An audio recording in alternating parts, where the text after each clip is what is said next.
our growers are now farming a very different geographical range than what we've historically seen them doing, and they're continuing to expand. So how do we think more around not the asset, but a hub and spoke? Welcome to Agbioscience, the #1 podcast in the world for innovation in food, animal health, plant science, ag tech, and agriculture. Here is your host, AgriNova's CEO, Mitch Frazier.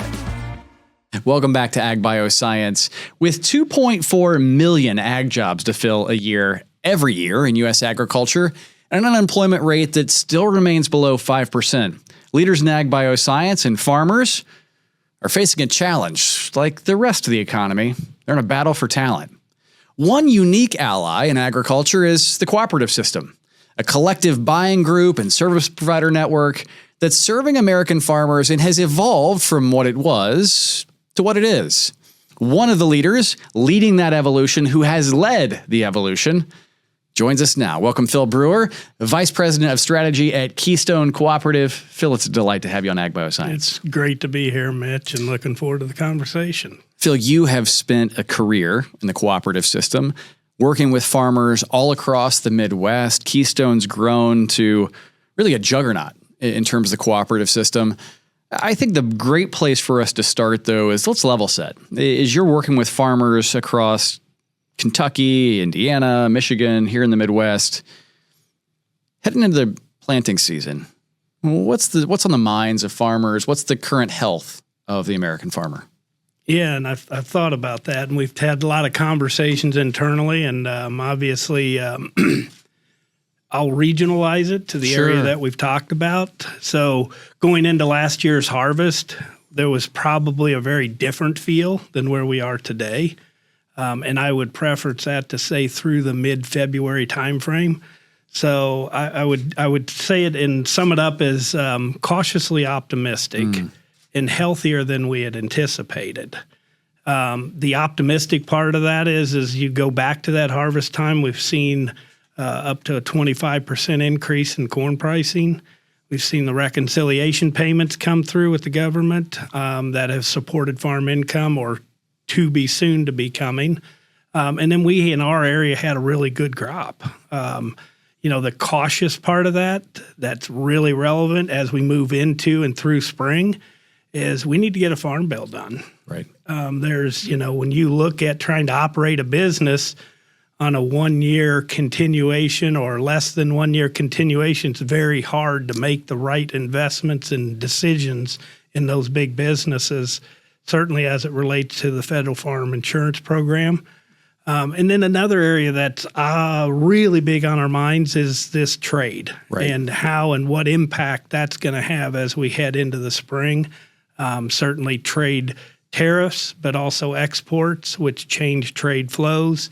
And so those are I would say, healthier, cautiously optimistic, but really kind of holding our breath because every day is a different scenario. Well, without a doubt. As you look at the cooperative system, just in abstract, I mean, it's a system that has evolved to meet a changing environment, a changing landscape. At its core, a group of farmers, in this case, getting together to say, hey, let's buy inputs, let's think about service together collectively. That early stage of a cooperative has really grown into what is now a multi-billion-dollar business, a multi-billion-dollar industry overall. Walk us through what's in the Keystone portfolio today, and really how has the role of the co-op changed over the last couple decades? Yeah, that's a certainly size scale. One of the things when you think about the the change over those decades and rolling that into the business units itself, we when I started in the business, the company, I was one of the founders of this new now organization, back 20, 30 years ago now. 85 million top line sales, about 80 employees. Keystone, which is a newly merged of these founding companies, is now $2.6 billion in top line sales, 2,000 employees.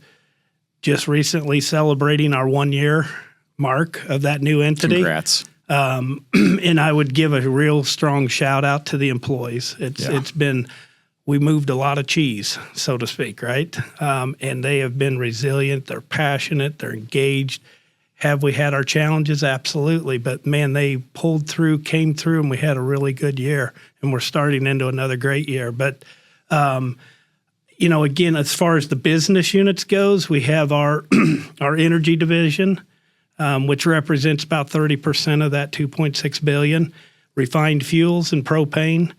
It's kind of uniqueness. Propane's the 17th largest propane company in the U.S. now. That's amazing. With over 80,000 home heats customers. So that's a really tactical business and challenges. I mean, you get to watch the weather and as it's moving, and then all of a sudden in 1 week you go from 25 to minus 30. Right. So it's a lot of work that those folks put in to manage that business. Our agronomy division represents about 40% of our business. It is all dealing with the farmer owners that we work with.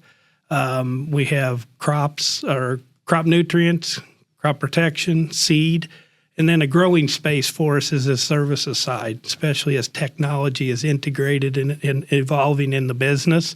Our grain is really, we buy from our growers, and then we sell to processors, ethanol, and feed businesses. And then the final business that's been a really encouraging and growth-oriented space for us is our swine animal nutrition. And that's really cool because we've been able to vertically integrate. We didn't vertically, and the industry vertically integrated. We had a need to fill some areas for our growers, so we partnered with over 270 of our farms. And we either feed and manage or own the pigs. They provide the space, and it's a real good collaborative way for those farm operations to have cash flow, introduce a family member back through and into the farm. But that really makes up our business. The company's led by Kevin Still, our CEO. Great guy. And has done a tremendous job in the time that he's been here, over 3 decades. I'll call him out on that. But he's really led the race car, the race boat, or the speed train, whatever you want to say. It's been a real fast-moving pace and growth-oriented business. But I would say coming back to that piece around what's really changed is, I was talking to somebody in the company, and they summed it up really well for me. Were we a product supplier, and we've migrated to a business partner? Yeah. So as the businesses have become complicated, complex, the speed, the decision-making that needs to take place, we really play that role as a business partner in those operations and really look to support the businesses from all aspects, of which we're really fortunate when you think of those 4 core divisions, what we could provide holistically to that farm. So that would probably be the biggest change that we've seen. I think the other thing that as we move forward, we think around access to markets. Right. How can we help provide that, and how can we support? And then another area that I'll call out our team internally is that amplifying the grower voice. Something that's really changed in the couple of decades is, we all used to put our heads down and go to work. And when I talk about that interconnectivity, it's not just internally, it's from the consumer back to an acre of corn, soybeans, wheat, or a specialty crop. And how do we amplify that voice? And kind of a new area, is this whole mindset around sustainability, regenerative farming. Yeah. How do we enable our growers to have, again, access to market, help them migrate through the changes around those consumer needs? And it's an evolving marketplace, and we'll see where it goes in the future. So it's an interesting business. I've had a chance to spend some time with your team and even the board in really understanding, these are in some cases, I don't want to say competitors, but they're farmers that are raising crops. They're raising animals. They are selling into a market, but their ambition is united, right? Mm-hmm. How do we, to your point, how do we grow this economy? How do we increase the viability, sustainability, vibrancy of this whole? How have you seen that evolve? Just the growers themselves coming together these used to be very regional, if not small, independent companies. Now you have this juggernaut, to your point, largest privately held employer in Indiana, if I see the data correctly. This is a different business. It's a big business led by farmers. How has their engagement changed? You know, when talking, one of the board members, as we were having some recent discussions with them, I thought said it really well, is if you give us the why, the metrics, the measurements, and how it creates value, we're going to get out there and we're going to support you. That's been a really positive, our board and the engagement with both the legacy boards and the new board as we've evolved as a company, they've been really leading that charge. They push us to get out there to look at the innovations. They want us to take calculated risk, but they want us to take some risk, knowing that not every time is it going to work out. But we want you advocating for our businesses. We wanting you looking for markets. And so, yes, they do compete, but aggregately as a farmer network, they look to the cooperative to be supportive of their farms and helping them to maintain that transition and succession to the next generation of family farms. When you look at the gaps, you talked about the business units that are within inside Keystone. You've talked about the farmers themselves, your farmer customers, your farmer owners. What gaps do you see that Keystone is filling for them today, and maybe gaps that didn't exist even a decade ago that you're entering that space now? You know, the big one catchphrase word is technology. Yeah. And when we look at our spend in technology, it's ever increasing. It's not going down. And as the opportunities, whether it's through integrating or embedding in the organization, AI enabling tools to drive efficiencies and synergies, it's a big spend. So we look at ourselves as being able to step into that space in particular and really be like the proving grounds on behalf of our growers in both some of those technology spaces, whether it's drones or automated. We're testing automated sprayers out there in the field right now. Right. We're looking at a new whole generation of products that are coming in, both around the plant health and soil health, and our agronomists and our teams in the field are testing those and looking at those to be able to provide rather than, and that's really the cool thing about that cooperative model is those growers own us. Right. We work directly with them. They align with us as we get out there and test. And so we get that real-time, real field activities. And then when you think about the technology space, getting into that real-time decision and then moving really rapidly towards predictive because of the complexities of those farms and the speed at which they're operating and the amount of decisions. I think back to, as somebody told me, I don't know if it's a true or not, but it was a great analogy that says, in a growing season, a farmer has to think about the 500 variables that impact their farm that year, but which 20 of those actually matter to yield or productivity that year. And I used to think, man, there's no way anybody's going to build that algorithm. And now we've got potentially quantum computing. Right. And the speed at which those things are able to crunch, diagnose, and provide insights is going to be an amazing opportunity as we move. And so how do we lead in that space on behalf of our growers, testing products, technologies, and services that continue to allow them to be successful? We'll take a look at what the future looks like for Keystone and the broader cooperative system. We'll do it right after this. Agbioscience is supported by Indiana Farm Bureau. Need affordable health coverage? Indiana Farm Bureau health plans offer health benefits with options to fit everyone. Indiana Farm Bureau health plans give members a choice with multiple plans, many provider options, varying levels of coverage and deductibles, and a range of out-of-pocket maximums. Another great benefit about Indiana Farm Bureau health plans is cost effectiveness. Plans may have lower deductibles and premiums overall compared to ACA plans. And finally, all health plans are backed by excellent customer service. Go to infbhealthplans.com or visit your local Indiana Farm Bureau insurance office to learn more. Welcome back to Agbioscience, talking with Phil Brewer, Vice President of Strategy for Keystone Cooperative. Phil, we've talked a lot about the evolution of the cooperative system, of your specific company and Keystone. And we have seen a lot of consolidation. We've seen a lot of consolidation of farms. We've seen a lot of consolidation of input providers.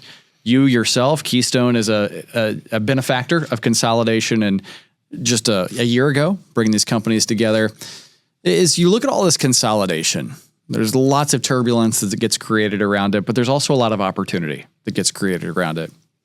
Where do you see that the cooperative system, maybe even Keystone, needs to move quicker to capture some of that market opportunity to ultimately deliver value back to the farmer? Yeah, and that's a great question, Mitch. You know, one of the things when you look operationally and we think about what we have been and where we have been, you know, you think about a location or an asset and changing that and transitioning to understand that, you know, our growers are now farming a very different geographical range than what we've historically seen them doing, and they're continuing to expand. So how do we think more around not the asset, but a hub and spoke, and providing services across a footprint in a geography that enables them to have the same experience across multiple different areas. So investing in the ability to service needs, service their, like in the crop protection space, how do you load and go quicker with them? Yeah. And then how, if you load here and then want to go over here, how does that experience align with them so that they can get their job done quicker and have the same look and feel? So that's a big area. I would tell you too that, you know, when you start to think about the automation, the technology in the application machinery and in the decision making, it's going to take a really different sophistication of the sales force. How do we maintain that pace? How do we bring new talent in? Yes. That then it used to be we had a curve that enabled maybe 2 to 3 years before they really took ownership of an operation. And now that curve is 6 months, 8 months. Yeah. So how do we bring them on, bring them up to speed? And, you know, we've started and we're looking at onboarding opportunities. We've looked at, we've created a really cool program of creating a pipeline of talent through what we call our SEED program and bringing kids in and students in right into the skilled force that are able to work with us for about a 12-month period of time to bring them up to speed before we ever put them out in front. So how do we continue to do that? And then recognizing that workforce of the future isn't necessarily directly involved with agriculture. So how do we attract what would be that suburban, urban, non-ag individual to show them the exciting opportunities in the ag business? Another area, and we've talked about this a lot at times too, but certainly transparency. You know, how do you get that transparency across the business units? And then how do we think of that in terms of not segment buying, but today, these people that are coming up, digital natives, as they use the term, I'm not sure I know what that means, but that's one that I've heard. But you know, they operate with either, you know, a phone or a computer, and they can live in a 24/7, 365 environment. So if I need something, I get it. How do we transition into that mindset where we have a 24/7 perspective on these growing farm enterprises and the needs and the services and the products they want to buy from us? So those are areas that we're investing in and evaluating and trying to move forward quickly because we can't get behind that curve. It's something that size and scale makes possible, right? As you have more size, more scale, you can invest more dollars even at the same, if you keep the percentage level the same, more dollars are generated. One of those areas that I know you've spent time in, you and I have worked on together, is early stage companies. Yep. How do you incubate? How do you accelerate? How do you bring these novel technologies to growers across the Midwest? As you look at the current challenges that your customers are facing, the ag economy is facing, how are you thinking about working with small companies, early stage venture-backed companies?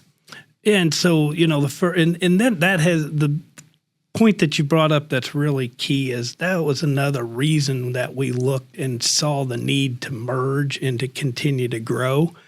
Because when you look back just 5 years ago, there were 4 entities that are now one, right? And would we have been able to have the capacity or the dollars or the willingness to take the risk that we would today? That's a big deal that happened for us. So we're learning that in our first year of what can we do, what can we provide. I think somebody I know named Mitch said, how can we become an enabler? Mm-hmm. And then what role smart do guy. we play? Really smart guy. Really smart guy. There you go. Won't argue. No. But the fun thing there is I would boil it down to 5 or 6 things that we really look at because there are a tremendous amount of opportunities that come at us now. Yeah, sure. But is it in our lane?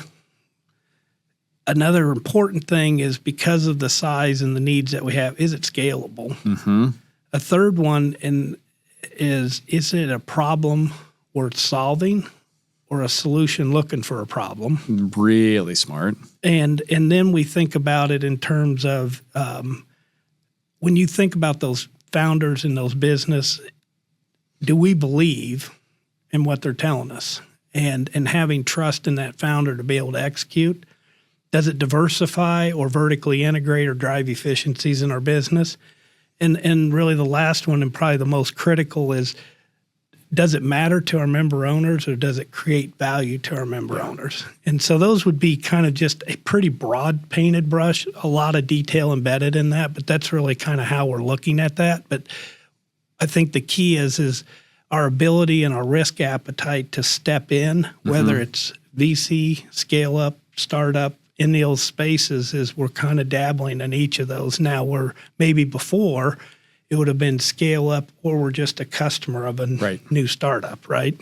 Well, you have a beautiful opportunity. I mean, one that is really unique to Keystone is go to market. I mean, all of these early stage companies, even some of the scale up companies, one of the greatest challenges is actually getting in front of farmers. And your farmers need some of those solutions as they battle a really turbulent global economy. And the innovators need to get to those farmers. And I think you play a really interesting role.